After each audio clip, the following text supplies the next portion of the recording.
दोस्तों, आप सभी को मेरे YouTube चैनल में स्वागत है। चलिए एक दिल को छू जाने वाली कहानी शुरू करते हैं। 3 अमीर जेठानी और एक गरीब देवरानी। कहानी को शुरू से अंत तक सुनने बाद सब्सक्राइब जरूर करना। बारिश में एक ससुराल में 4 बहू की सुहागरात। आ जाओ बहुओं, घर में आओ, तुम्हारे घर में स्वागत है। आज से तुम चारों इस घर की नई बहू हो और इस घर को आज से तुम्हें ही संभालना है। पार्वती अपनी चारों बहू की आरती उतारकर उन्हें घर में बुला लेती है, जिसके बाद पार्वती उनके उतरे हुए चेहरे देखकर कहती है, तुम्हारे चेहरे से शादी की थकावट अलग ही नजर आ रही है। एक काम करो, जाओ अपने कमरे में जाकर थोड़ी देर आराम कर लो। थोड़ी देर आराम करोगी तो थकावट दूर हो जाएगी। पार्वती के कहने पर उसकी चारों बहू कमरों में जाने लगती है। पार्वती नीचे रहा करती थी। उसने अपना 3 मंजिला मकान बनाकर रखा था। घर आई तीनों अमीर बहू ने तो फौरन अपना कमरे में कब्जा कर लेती है, लेकिन गरीब बहू सुषमा रह जाती है। यह आखिरी का 3रा कमरा भी जेठानी जी आपने ले लिया, अब मैं कहाँ जाऊँ? अरे मैंने तुम्हारा ठेका उठा ले रखा है क्या, जो तुम मुझसे पूछ रही हो? कहाँ जाना है कहाँ नहीं मुझे नहीं पता, जहाँ मर्जी जाओ, लेकिन यह वाला कमरा तो मेरा ही है। दिव्या के इस तरह कहने पर सुषमा कुछ भी आगे बोल ही नहीं पाती। वह सीढ़ियों को चढ़कर जब ऊपर आती है तो खुली छत के अलावा उसे कुछ नहीं मिलता। यहाँ तो खुली छत है और कुछ भी नहीं है। नीचे माँ जी और बाबूजी का कमरा है और 3 जो ऊपर कमरे थे मेरी जेठानी ने ले लिए। अब मैं कहाँ जाऊँ? मुझे माँ जी के पास जाकर उनसे बात करनी चाहिए। सुषमा अपने आप से ऐसा कहकर सबसे नीचे अपनी सास के पास आती है और उसे अपनी समस्या बताती है। माँ जी, हम 4 बहू हैं, लेकिन कमरे सिर्फ 3 हैं।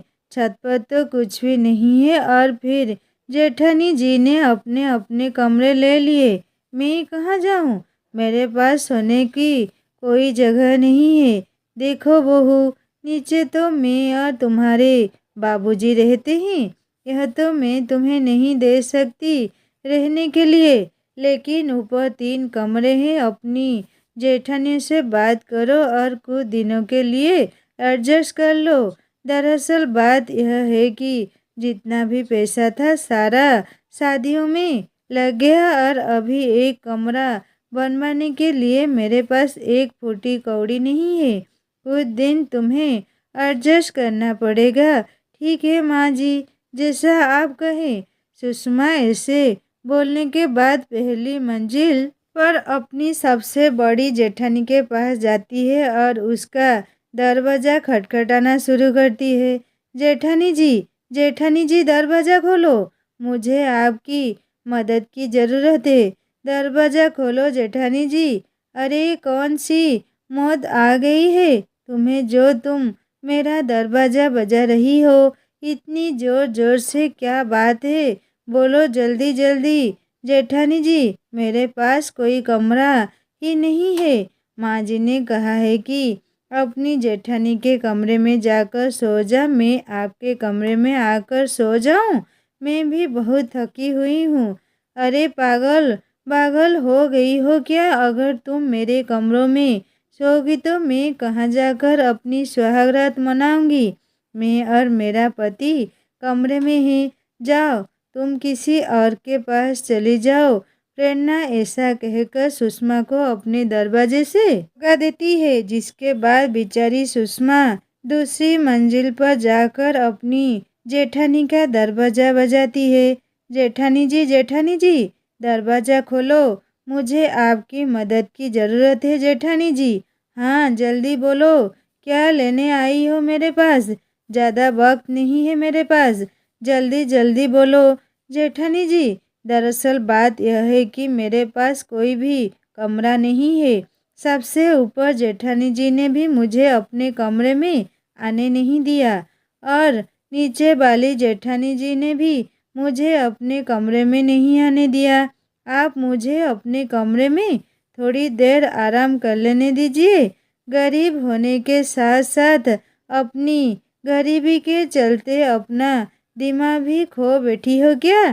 तुम्हें इतना भी नहीं पता कि शादी के पहले दिन ही ससुराल में सुहागरात होती है और मैं तुम्हें अपनी सुहागरात बर्बाद करने के लिए अपने कमरे में आने दूं? तुम ऐसा सोच भी कैसे सकती हो?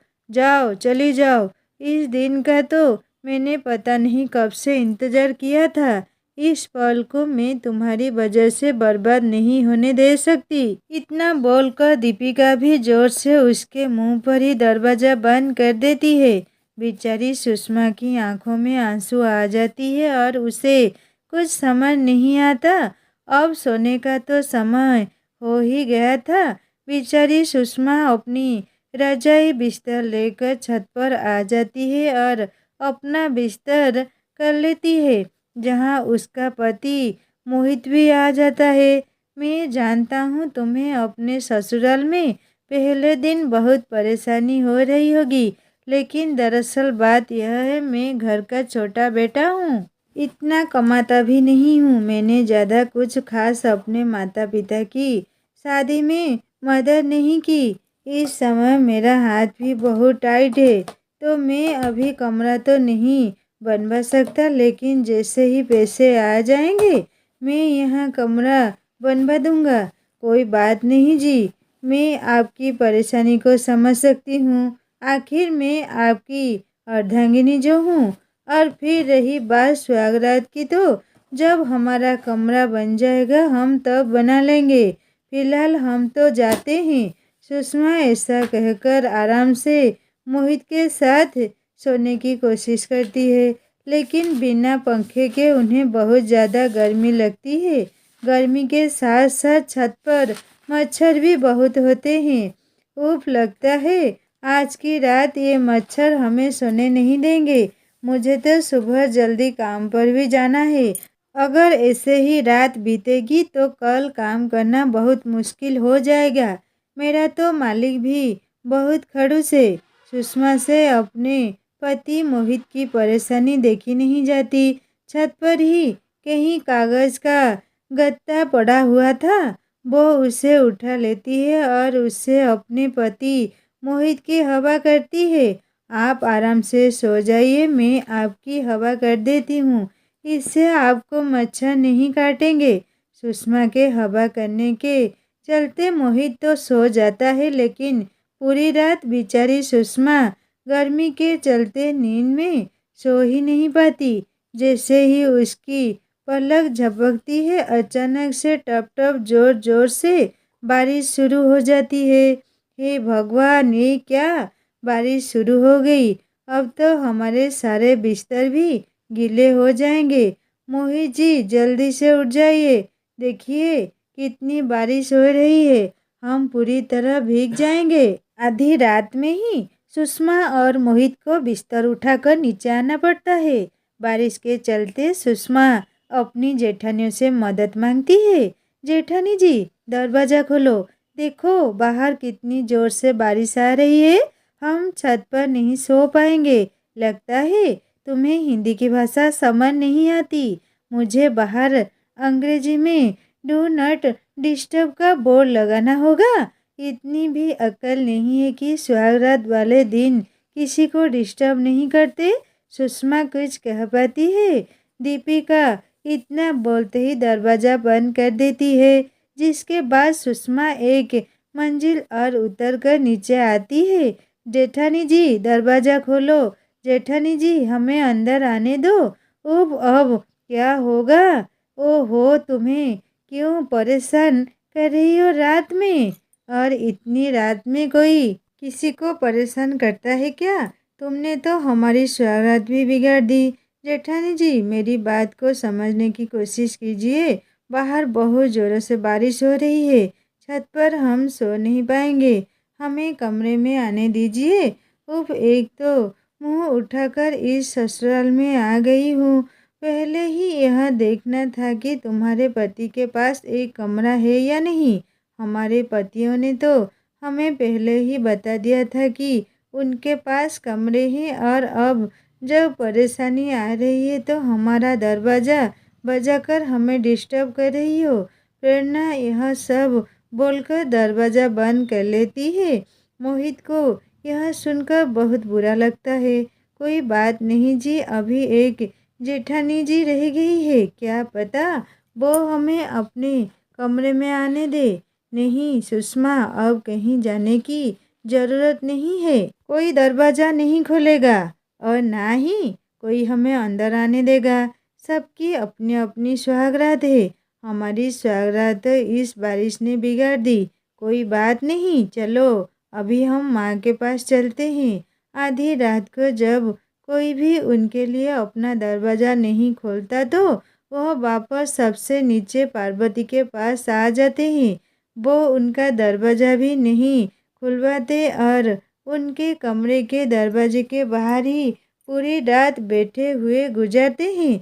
सुबह होते ही मोहित अपने मुंह हाथ धोता है और काम के लिए निकलने वाला होता है। मैं जानता हूँ तुमने बहुत परेशानी उठाई है पूरी रात, पर कोशिश करूँगा कि बहुत जल्दी ऊपर कमरा बनवा लूँ और उसके लिए मुझे मेहनत करनी है, बहुत ज़रूरी है, इसीलिए मैं काम पर जा रहा हूँ। कोई बात नहीं जी, जिंदगी में तो उतार चढ़ाव आते ही रहते हैं। और सुषमा की बात सुनकर मोहित अपने काम पर चला जाता है। उसके जाने के बाद सुषमा सुबह सभी के कमरे बजाकर उन्हें उठाने जाती है, लेकिन उसकी एक भी जेठानी नहीं उठती। इसी के चलते सुषमा को अकेले ही पूरे घर का काम करना पड़ता है और सभी के लिए नाश्ता भी बनाना पड़ता है। कितनी देर से मैं अपनी जेठानियों को उठाने की कोशिश कर रही हूँ, लेकिन वो है कि कमरे में आराम से सोने के बावजूद भी नहीं उठी। इतना भी किसी ने नहीं सोचा कि कोई मेरी मदद ही करवा दे रसोई में आकर। जब सारा नाश्ता तैयार हो जाता है तो तीनों जेठानी तैयार होकर अपने कमरों से बाहर आती है और नाश्ता करने बैठ जाती है। उन्हें नाश्ता करवाने के बाद बहुत प्यार से सुषमा उनसे पूछती है, जेठानी जी अब तो आपने नाश्ता भी कर लिया है और जेठ जी भी अपने काम पर भी चले गए हैं। मैं पूरी रात सो नहीं पाई थी।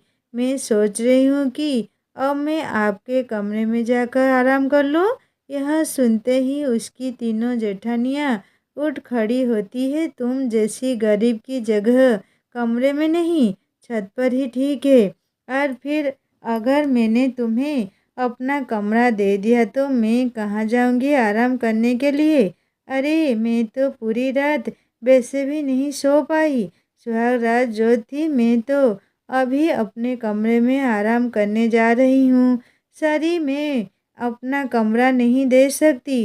अगर तुम्हारा पति इतना कम कमाता है तो तुम अपने मायके वालों को क्यों नहीं बोल देती कि वह तुम्हारा कमरा बनवा दे ऊपर।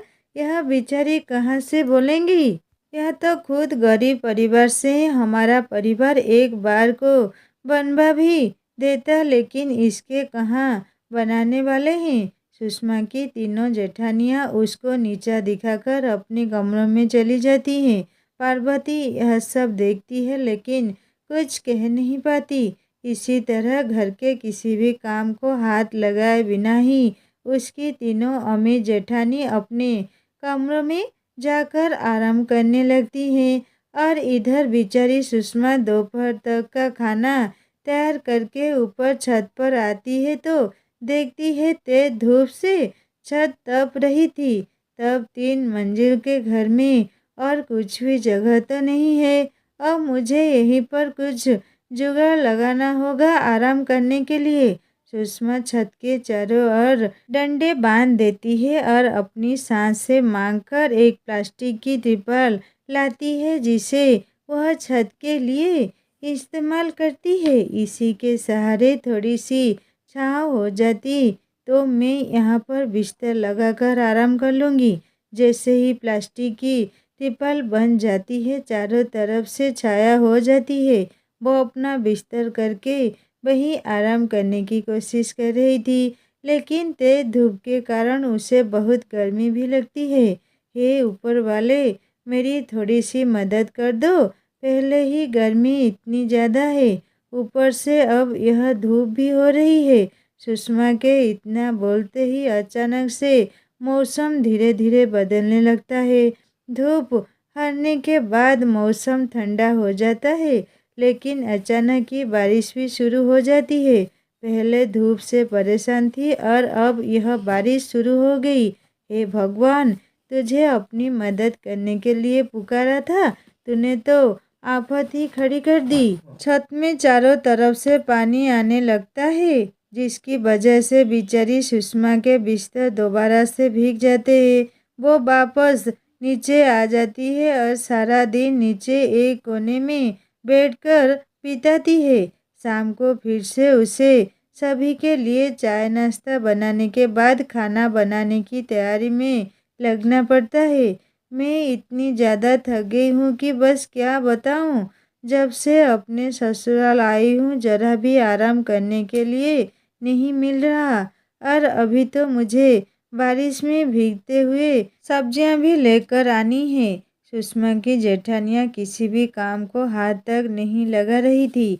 वह तो हर एक चीज़ की फरमाइश भी अपने कमरे में ही कर रही थी। ऊपर से बेचारी सुषमा बारिश में भीगते हुए बाजार से हरी सब्जियां भी लेने जाती है।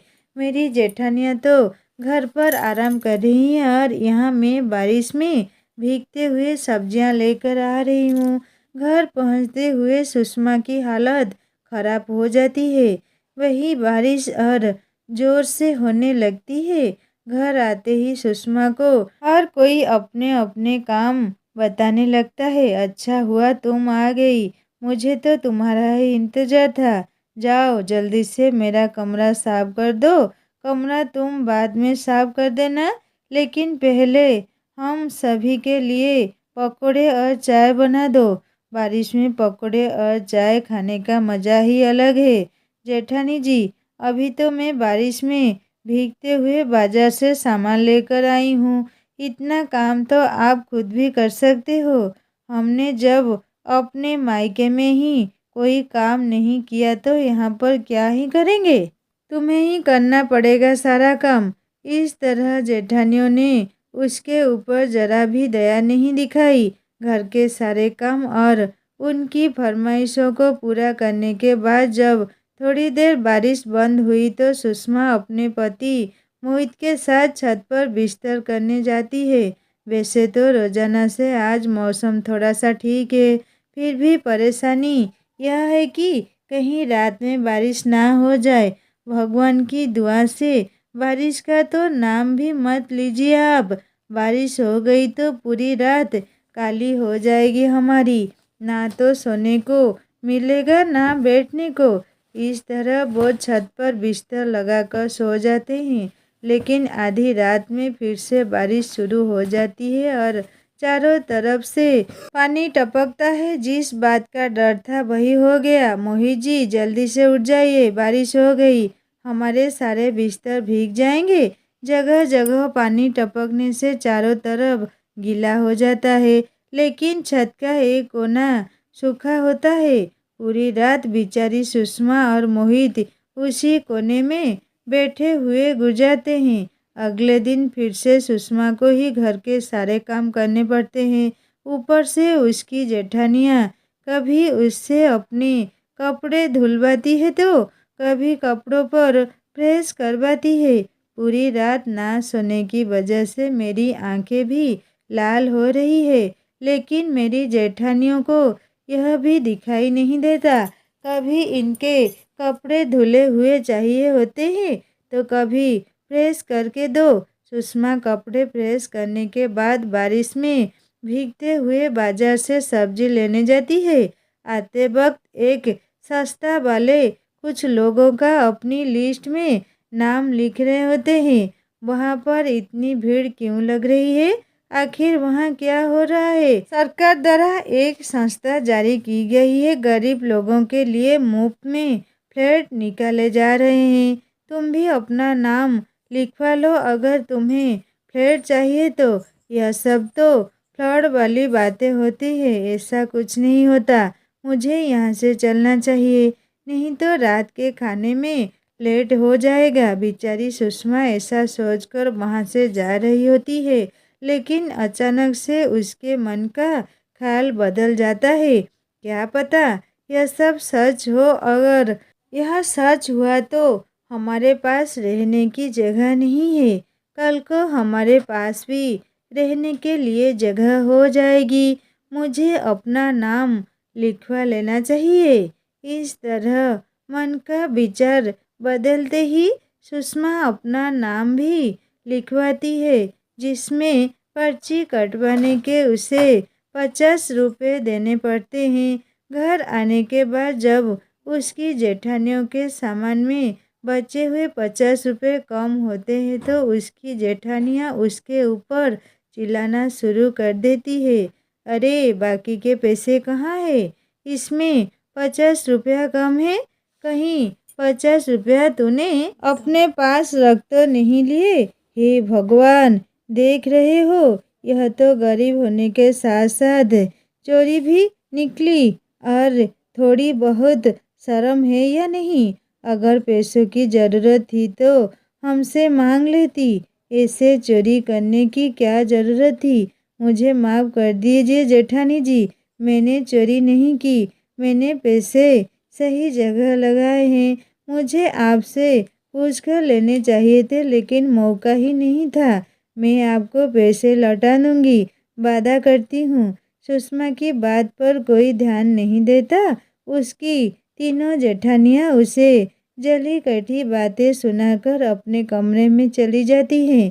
बेचारी सुषमा फिर भी सभी के लिए खाना बनाती है और घर के काम भी करती है। इसी तरह कुछ दिन बाद अचानक से एक आदमी उसका पता पूछते हुए उसके ससुराल आ जाता है। अगर मैं गलत नहीं हूँ तो क्या यहीं पर सुषमा नाम की लड़की रहती है, जिसकी अभी अभी शादी हुई है? जी हाँ, वो मेरी बहू है। क्या हुआ? आप उसके बारे में क्यों पूछ रहे हैं?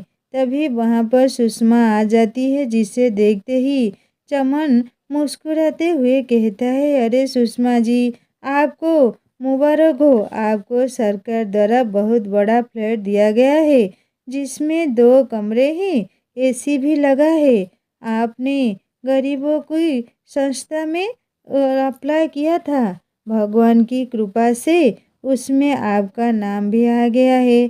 अब आप खुश हो जाइए, आपका खुद का अपना फ्लैट होगा।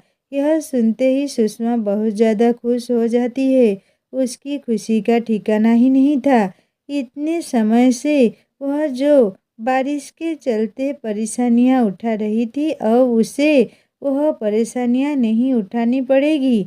माँ जी, आपको पता है उस दिन जो 50 रुपये के पीछे मेरी जेठानियाँ मुझे सुना रही थी ना, मैंने उसी संस्था में 50 रुपये का फॉर्म भरा था, जिसके चलते आज मुझे अपना खुद का फ्लैट मिला है सरकार द्वारा। उसमें 2 कमरे हैं। माँ जी, मैं आपको अपने साथ ले जाना चाहती हूँ।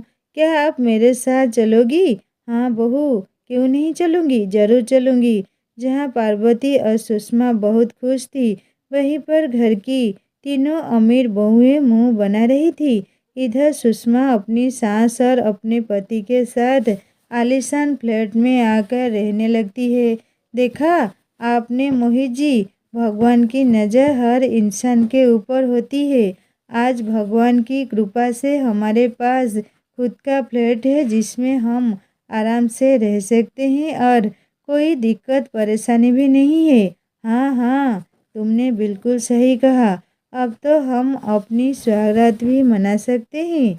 इतने दिनों से हम अपनी सुहागरात के लिए परेशान हो रहे थे। इस तरह सुषमा और मोहित अपने खुद के फ्लैट में कमरे में अपनी सुहागरात को एंजॉय करते हैं। उधर धीरे धीरे तीनों अमीर बहू के पतियों की नौकरी छूट जाती है। ऊपर से मार्केट में जो उन्होंने पैसा इन्वेस्ट किया था वह भी डूब जाता है, जिसके चलते उनका घर कमेटी वाले ज़बरदस्ती अपने नाम कर लेते हैं। आप लोगों को यह घर अभी के अभी खाली करना होगा।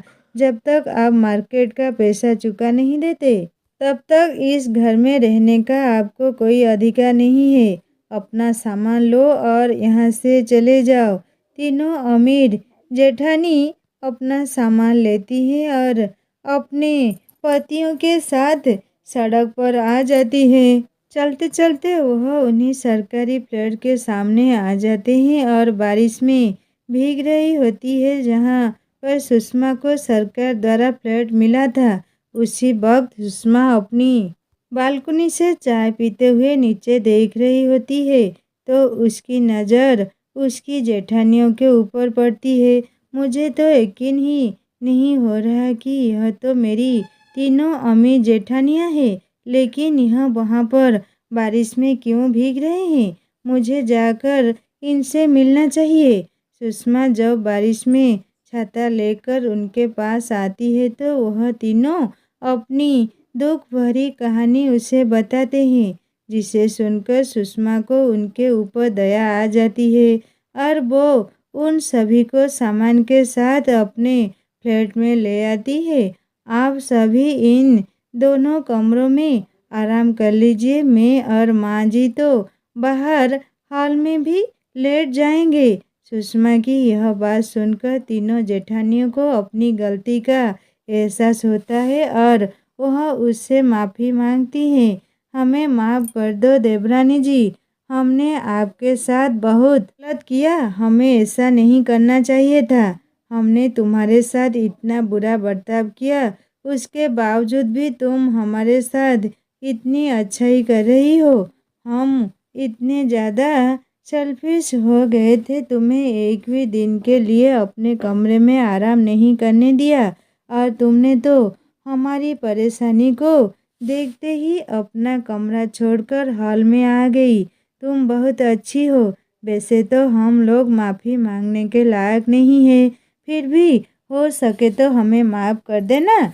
मुझे आप लोगों से कोई गिला शिकवा नहीं है। भगवान की दुआ से अब मेरे पास सब कुछ है और आप चिंता मत करो। आप लोगों के जीवन में जो कठिनाई आई है, भगवान एक दिन उन्हें भी ठीक कर देंगे। इसी के चलते सुषमा के कहे अनुसार कुछ समय बाद तीनों अम्मी जेठानियों के पतियों की अच्छी जगह नौकरी मिल जाती है। नौकरी करते करते वह अपना कर्ज चुका देते हैं, जिसके बाद कमेटी वाले उनका मकान उन्हें वापस लौटा देते हैं। अब तीनों जेठानी वापस अपने घर चली जाती है और इसी के चलते सभी अपने जीवन में खुशी खुशी रहने लगते हैं। दोस्तों, कहानी यहीं पर ख़त्म हुआ। कहानी कैसी लगी मुझे कमेंट करके बताएगा और अच्छी लगी तो सब्सक्राइब करके बेल आइकन दबा देना। नमस्ते।